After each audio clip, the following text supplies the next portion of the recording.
What is up, fellas? JPS delivers here. A little bit more frequency this week for the videos. Work has not been too harsh or anything like that, so I guess that's fortunate for all of us, right?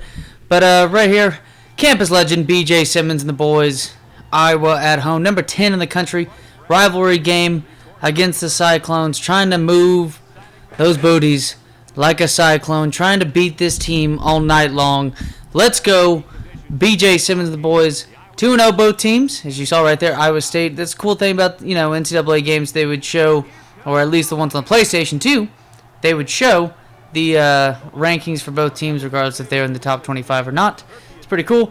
Iowa State, though, did come to play in this game and decided to, go alternate with the jerseys right there. All-American D tackle number 47. I mean, he's like 97 overall. The dude's a beast, not amazing strength, but he's quite agile and stuff like that. That's what makes Aaron Donald amazing, is that not only is the man extremely agile, very athletic when it comes to speed for a dude of his size. I mean, 5'10", 5'11", but not only that, but better than this D tackle right here, he's extremely strong. Remember when he came out of Pittsburgh? I'm not going to say I'm going to be an NFL scout or something like that one day. Definitely not playing defense like this, I'll tell you that, calling plays as such, because Iowa State was just off to a strong start offensively. Touchdown right there, impact player to impact player. Nicely done. This quarterback was definitely trying to show up BJ Simmons. I know he's only a sophomore, BJ, but hey, I mean, he's got some work to do. He's got some work to do, especially ball security, but this is going to be a nice drive right here up ahead.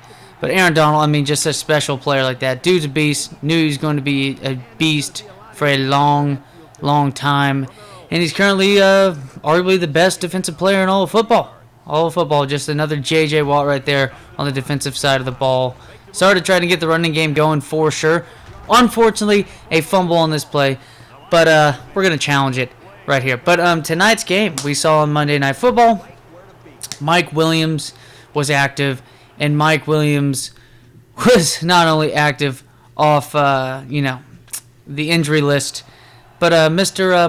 Mike Williams was active on the field. 2 touchdowns, over 100 yards. I think he only had 4 catches, but that's the type of player Mike Williams is. Big body player, big body athletic player. He only needs about, 4 catches to make he only needs about 2 catches, maybe even just 1 catch to make a huge difference on a game. But he's not just that type of player. He's going to be there to make several plays throughout the game. Nice game by him. Justin Herbert already looking like the best quarterback in that draft, and it seems like right now, by far. I mean, Joe Burrow, nice situation there in Cincinnati, but at the same time, too, just the team's just not nearly as good. This Chargers team is way better than that Cincinnati team. Both of them have offensive line troubles for sure, but the defense is just way better for the Chargers. I know they gave up quite a bit of points last night. Got, barely beat by the Buccaneers with Tom Brady and company, Mike Evans, but it seems like, maybe their cornerbacks are not nearly as good as they've been in the past. We've seen it with other teams before, you kind of look for a Stephon Gilmore and stuff like that and keep it going for at least more than 4 or 5 seasons, but we'll have to see. We saw it with Minnesota with Xavier Rhodes. It just kind of ran out, even though Xavier Rhodes is kind of having a little bit of a revamp with that. But it really helps, though, when your defense is good all around, and the Colts have a really good all-around defense. But Casey Hayward and the boys, it just seems like they're taking a little bit of a step back. But hey, you just never know.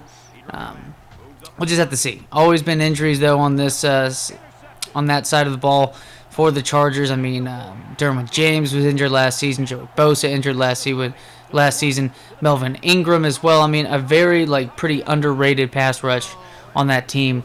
But if they're all healthy, Chargers look like a team, easily for the future. And the funny thing is that they already have tons of playmakers. But just to make that proclamation enough is just by saying, Justin Herbert. Dude is balling out.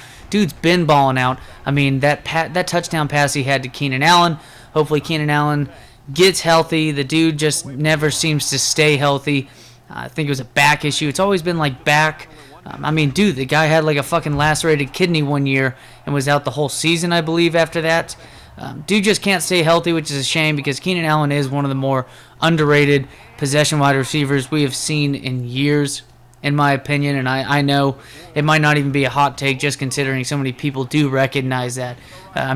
He's getting peppered with targets by Justin Herbert. He knows damn well. But fortunately enough with that team, you got Mike Williams, Hunter Henry. You automatically have, an impressive backfield. Even with Eckler out, I think Joshua Kelly and Justin Jackson. Think about it. Justin Jackson was injured for the first game of the season. So it wasn't like it was an executive decision made. It was more so forcefully Joshua Kelly was put into that position to be the second back. And, it's not like Justin Jackson was terrible or anything. The dude was, pretty strong towards the end of the year with Austin Eckler on that Chargers team. So tons of weapons for that team. When thinking about the performance last night by the Saints, honestly, the Saints defense looks like complete shit. And, injuries are going to riddle you. It's going to happen with teams, It's like I talk about the Chargers always having these injuries. Look at that lucky-ass catch right there. Thank God for the pick sixes, man. It always seems that pick sixes bail us out in some of these close games when the offense isn't really rolling all too well. And speaking of getting bailed out, just, bailing out the rivalry game, fortunately enough, blocked field goal. But hey, you get bad luck sometimes, and look at this shit. Thank God it was at like the half-yard line on that one. But I will say, there's no thank God in this situation for the Saints. Even if Michael Thomas comes back, it will help Drew Brees out a ton. Just logically speaking, it will. It'll have to.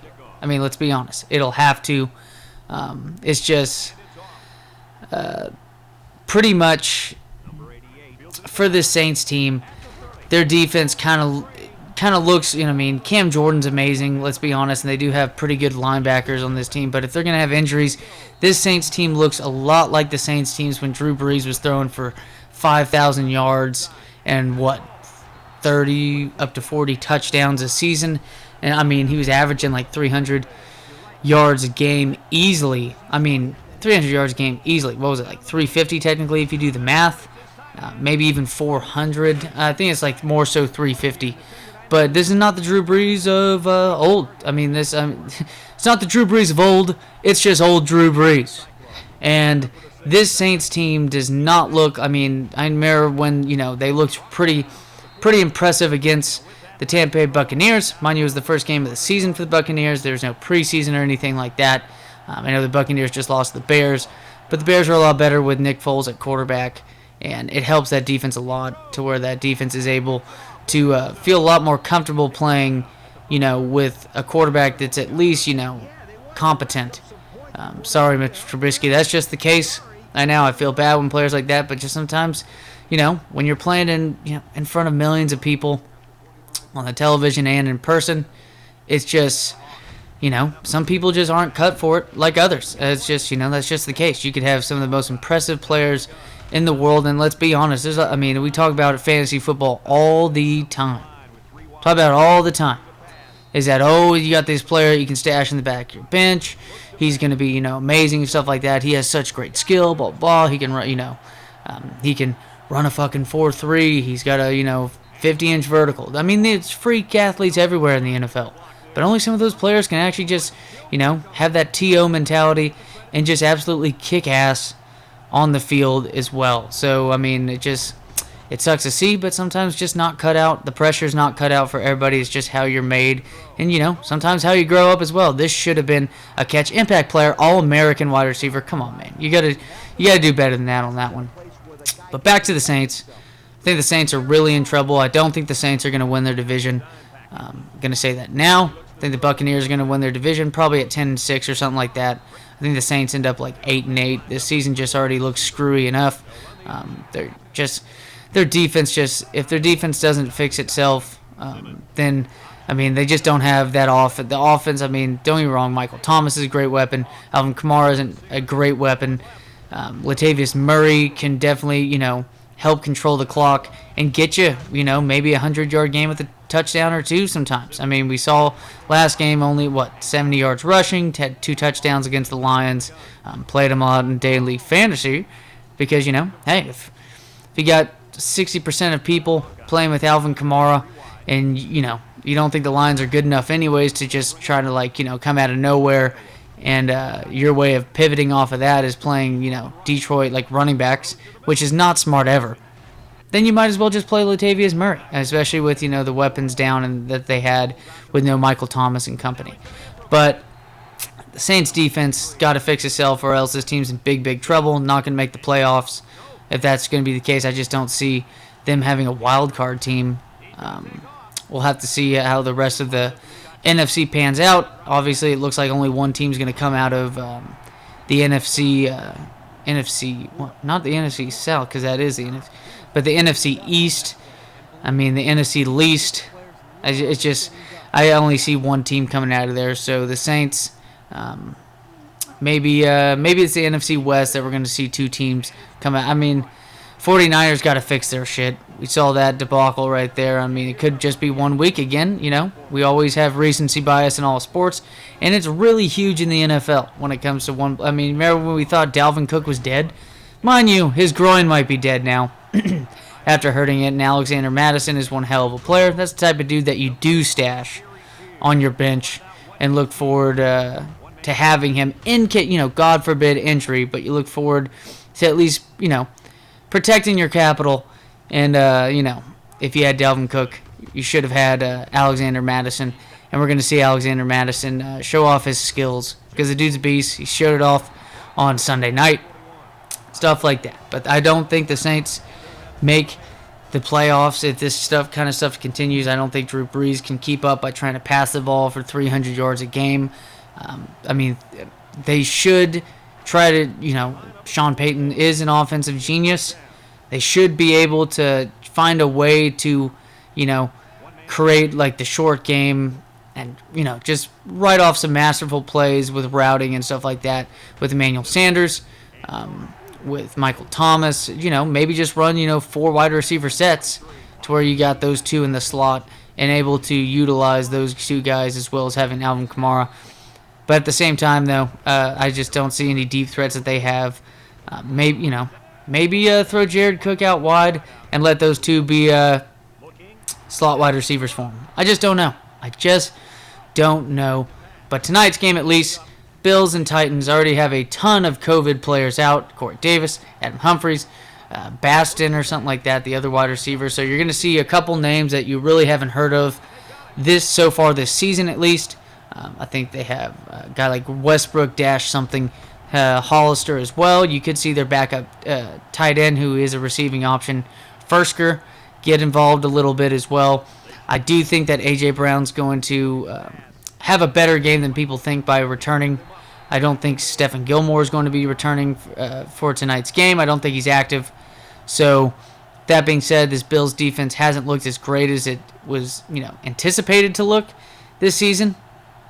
So with that being said, I think A.J. Brown, he's pretty much going to have to be in a position to do really well. The target share is going to be there. I mean, hell, he might get 35% of the targets tonight. Jonnu Smith is there, but still, I mean, you just looking at it, I don't think the cornerbacks are good enough besides, not Stephen Gilmore. Who the fuck is it? Name slipped my mind, but if any one of y'all want to remind me who it is, I'm going to look it up anyways. But with him being inactive for tonight, A.J. Brown's going to look good. I mean, you're seeing Stefon Diggs going up against a secondary in Tennessee that's kind of for the past couple of years or so haven't had like amazing corners, haven't had amazing safeties to be able to defend the pass all too well. And I think, Stefon Diggs is the type of dude, one of the best route runners in football. Pro Football Focus has him rated as the top wide receiver in all of football so far. Josh Allen's been playing really well. And, John Brown's out. So, again, that's another case of other inactives leading to a high market share for a great matchup. Stefon Diggs and A.J. Brown should play really well. Derrick Henry might have a huge game. You just never know. As always, fellas, take it easy and see y'all next time.